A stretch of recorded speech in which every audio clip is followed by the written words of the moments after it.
الحمد لله نحمده ونستعينه ونستغفره ونؤمن به ونتوكل عليه ونعوذ بالله من شرور أنفسنا ومن سيئات أعمالنا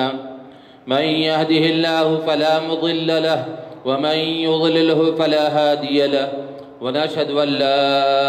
إله إلا الله وحده لا شريك له ونشهد أن سيدنا ونبينا ومولانا محمدا عبده ورسوله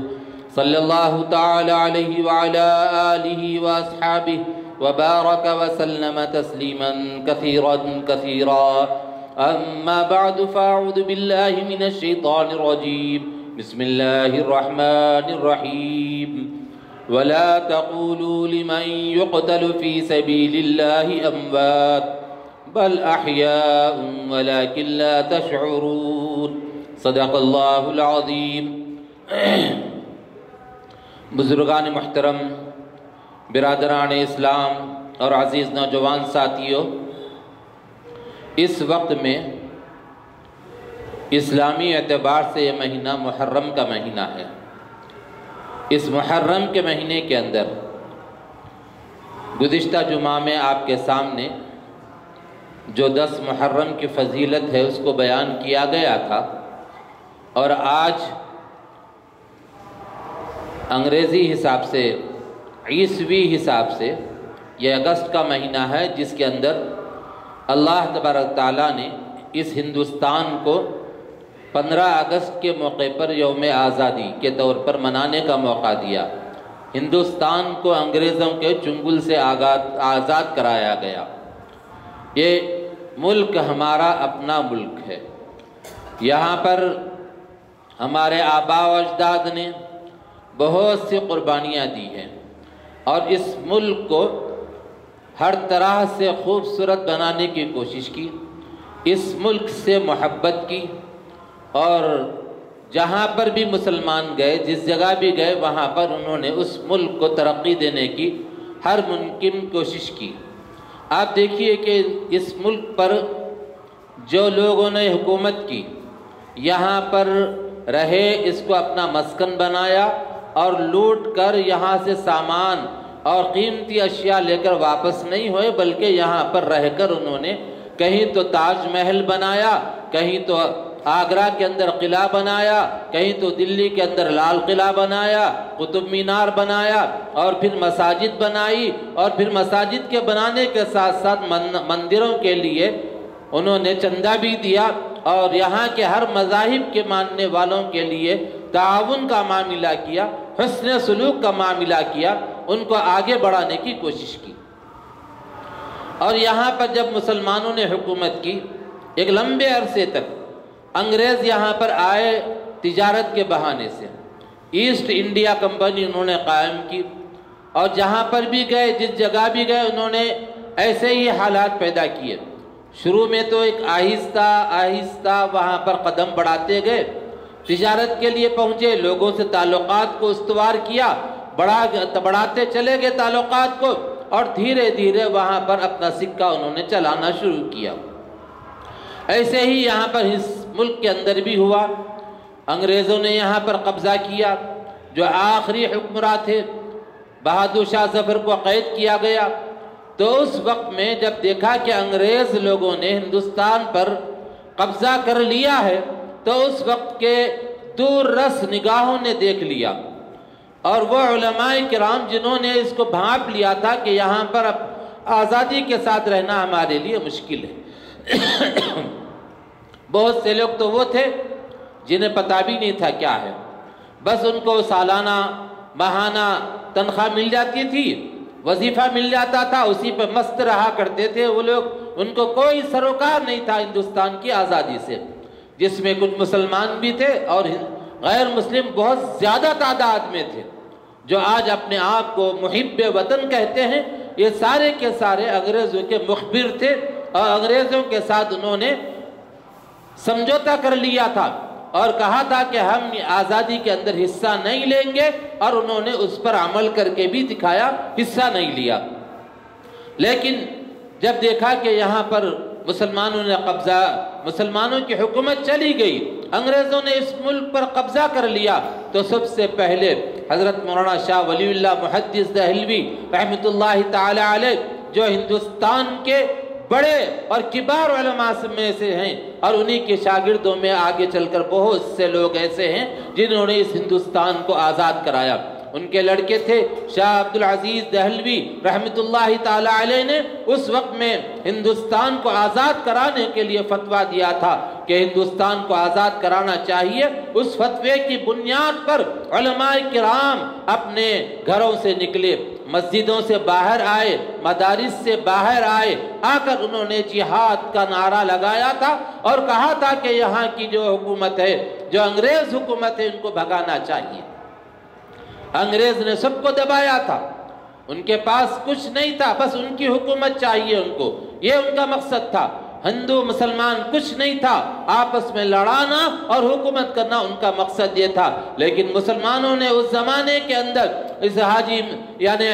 شاہ عبدالعزیز رحمۃ اللہ تعالی علیہ، انہی کے اعزاء میں، انہی کے رشتہ داروں میں ایک بزرگ گزرے ہیں شاہ عبدالغنی صاحب رحمۃ اللہ تعالی علیہ، اور ان کے شاگردوں میں مولانا رشید احمد گنگوہی، حاجی امداد اللہ مہاجر مکی، مولانا قاسم صاحب نانوتوی، یہ بڑے بڑے علماء ہیں جنہوں سے ہندوستان کو آزاد کرانے کے لیے تحریک چلائی، اور ضامن شہید جنہوں نے اس ملک کو آزاد کرانے کے لیے بیڑا اٹھایا، اور شاملی کے میدان کے اندر جہاد ہوا۔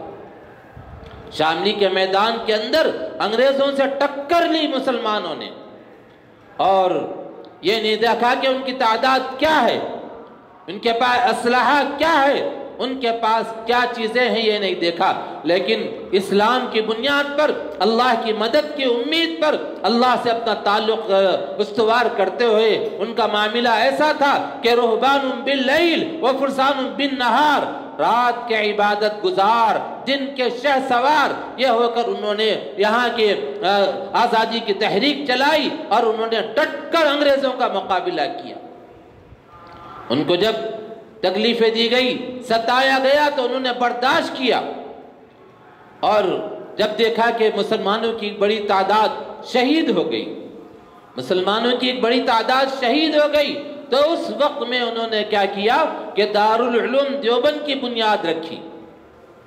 اگر ایسے ہی ہمارے علماء شہید ہوتے چلے گئے تو پھر یہ سلسلہ ختم ہو جائے گا، آزادی کی تحریک چلانے والا کوئی نہیں ہوگا۔ یہ سوچ کر ہمارے علماء کرام نے، حضرت مولانا محمد قاسم صاحب نانوتوی نور اللہ مرقدہ نے دارالعلوم دیوبند کی بنیاد رکھی۔ یہ دارالعلوم وہ مدرسہ ہے جس نے وہاں پر ایسے جیالوں کو پیدا کیا، ایسے آزاد کرانے والے علماء کرام کو پیدا کیا جو اس ہندوستان کی آزادی کے اندر حصہ لیا، حصہ لے کر انہوں نے اس ہندوستان کو آزاد کرایا،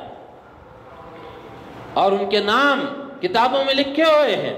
حضرت عبید اللہ سندھی، ان کو وہاں پر افغانستان بھیجا گیا تھا کہ وہاں جا کر کوشش کریں،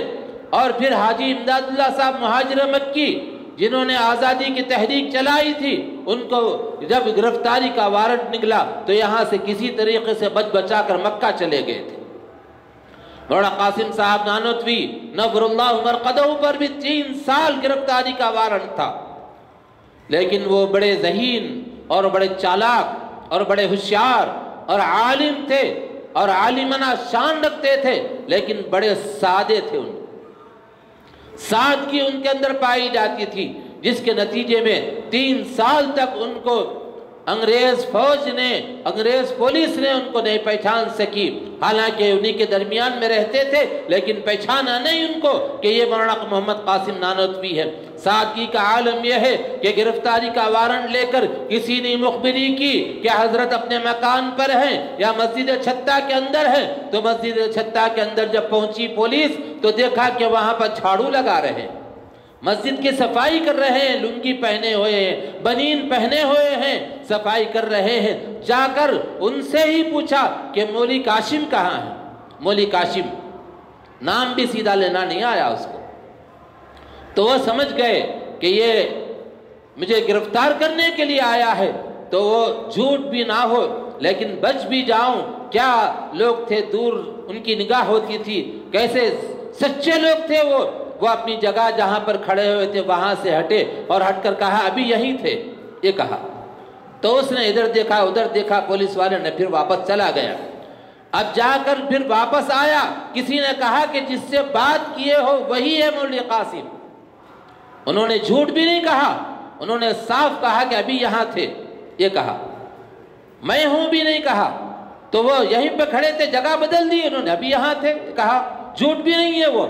لیکن جیسے ہی پہنچا وہ تو اس سے کہا گیا کہ وہی تو تھے، لیکن وہ کہاں ملنے والے، وہاں سے پھر غائب ہو گئے، پتہ ہی نہیں چلا کہاں چلے گئے۔ اتنے سادے مزاج بزرگ تھے جنہوں نے دارالعلوم دیوبند کو قائم کیا ہے۔ اور انہی کے شاگردوں میں سے حضرت شیخ الہند مفتی محمود حسن دیوبندی رحمۃ اللہ تعالی علیہ ہیں، جنہوں نے ریشمی رومال تحریک چلائی تھی۔ ریشمی رومال تحریک چلائی، وہ تحریک کیا تھی؟ تو انہوں نے اس کو باقاعدہ تحریک کے طور پر اس کو قائم کیا اور ایک کپڑے پر لکھ کر یہاں سے حاجی امداد اللہ صاحب مہاجر مکی کے پاس بھیجا تھا کہ یہاں کے حالات ایسے ہیں۔ ایک آدمی جو اس کا نام عبدالحق تھا، اس عبدالحق کو دے کر یہاں سے بھیجا، لیکن جہاں پر جا کر اس نے قیام کیا تو رات میں جب سو رہے تھے تو ان کا سارا سامان ٹٹول کر اس ریشمی رومال کو نکال لیا گیا۔ اس طرح سے اس کا جو تحریک چلائی گئی تھی راز فاش ہوا، معلوم ہو گیا۔ پھر انگریز پریشان ہو گئے کہ ان کو سجائی نہیں دیا کہ مولانا لوگ، علماء، ملا لوگ کیا کر رہے ہیں، کیسے یہ اپنے تحریک کو آگے بڑھا رہے ہیں۔ اس کے بعد پھر نتیجے میں جو لوگ تھے ان کی گرفتاریاں شروع ہوئی، بڑی تعداد میں لوگوں کو گرفتار کیا گیا۔ اور دوستوں اور بزرگوں، حضرت حسین احمد مدنی نور اللہ مرقدہ کے بارے میں آتا ہے کہ جب ان پر مقدمہ چلا، انہوں نے فتویٰ دیا تھا انگریز فوج کے ساتھ، انگریز حکومت کے ساتھ کسی قسم کا تعاون کرنا، وہ اس کی نوکری کرنا، اس کی فوج میں بھرتی ہونا اور اس کی نوکری کو قبول کرنا یہ حرام ہے، یہ کہہ دیا تھا۔ مولانا حسین احمد مدنی نے جب ایسا کہا تو ان پر وارنٹ نکلا گرفتاری کا، گرفتار کر لیا گیا ان کو، اور کرنے کے بعد کورٹ میں پیش کیا گیا۔ لاہور کے اندر تھے وہ، جب لاہور کے اندر کورٹ میں جب ان کو پیش کیا گیا تو اس وقت میں وہاں پر مقدمہ چل رہا تھا اور محمد علی جوہر بھی وہاں پر موجود تھے۔ بڑے بڑے علماء وہاں پر چلے گئے کہ آج پیشی ہونے والی ہے، پیشی کے اندر کیا فیصلہ ہوگا نہیں معلوم، حسین احمد مدنی کو تختے دار پر چڑھایا جائے گا، سولی پر لٹکایا جائے گا، یہ نہیں بتا سکتے۔ یہ سوچ کر وہ وہاں پر گئے۔ جب وہاں پر پہنچے تو انہوں نے وہ جج نے، انگریز جج نے ان علماء کرام کے سامنے حسین احمد مدنی کو مخاطب کر کے کہا، اے حسین احمد، تم نے فتویٰ دیا کہ انگریز قوم میں فوج کے ساتھ تعاون کرنا، انگریز حکومت کے ساتھ تعاون کرنا گناہ ہے اور حرام ہے، یہ فتویٰ تم نے دیا ہے۔ تو حسین احمد مدنی نے کہا دیا کیا ہوتا ہے، دیا ہے کیا ہے، دیا ہوں، دیتا رہوں گا، جب تک زندہ ہوں دیتا رہوں گا، برابر یہی فتویٰ دیتا رہوں گا، یہ حسین احمد مدنی نے کہا تھا۔ تو اس وقت میں انگریز جج نے دیکھا کہ اتنا سخت الفاظ کہہ رہے ہیں تو انگریز نے کہا، انگریز جج نے جب کہا کہ یہ فتویٰ جو تم نے دیا ہے وہ فتویٰ ایسا ہے کہ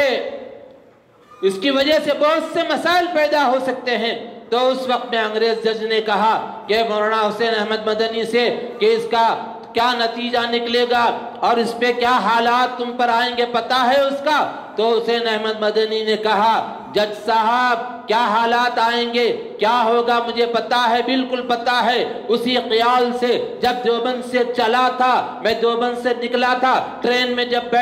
بیٹھ کر یہاں پر آیا تو اپنے ساتھ کفن کا کپڑا خرید لیا ہے اور آپ نے جھولے میں سے نکال کر بتایا کہ دیکھو کفن کا کپڑا خرید کر لایا ہوں، اگر آپ مجھے فتویٰ یعنی فیصلہ صادر کریں گے، آپ کہیں گے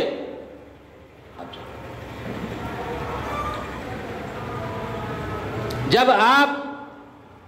سولی پر لٹکانے کا حکم دیں گے تو یہاں کے لوگوں کو کپڑا بھی خریدنے کی ضرورت نہیں پڑے گی، اور مجھے دفنانے کے لیے اور غسل دینے کے لیے تو ان کو ضرورت پڑے گی، لیکن مجھے کفنانے کے لیے کپڑا خریدنے کی ضرورت نہیں پڑے گی۔ اسی لیے میں نے وہاں سے جب چلا تھا تو اپنے ساتھ میں کپڑا لیا اور کپڑا لے کر وہاں سے چلا ہوں، اور انشاءاللہ یہاں کے لوگوں کو کوئی تکلیف نہیں ہوگی۔ یہ کہا اس وقت میں محمد علی جوہر وہاں پر موجود تھے، انہوں نے کہا، پیر پکڑ لیے اور پکڑ کر کہا کہ حضرت ذرا سا بیان نرم دے دیجئے۔ کہا کہ نہ، یہ ہندوستان کی آزادی کا معاملہ ہے، اسلام کی آزادی کا معاملہ ہے، اپنے وطن کی آزادی کا معاملہ ہے، بیان میں نرمی نہیں لا سکتا۔ یہ کہا اس وقت میں ان کے قدم چومے محمد علی جوہر نے آگے بڑھ کر کہا کہ ایسا ثبات قدمی والا شخص، ایسا دلیر شخص میں نے نہیں دیکھا کہ اس کو پتا ہے کہ آج اس کو تختے دار پر چڑھانے کا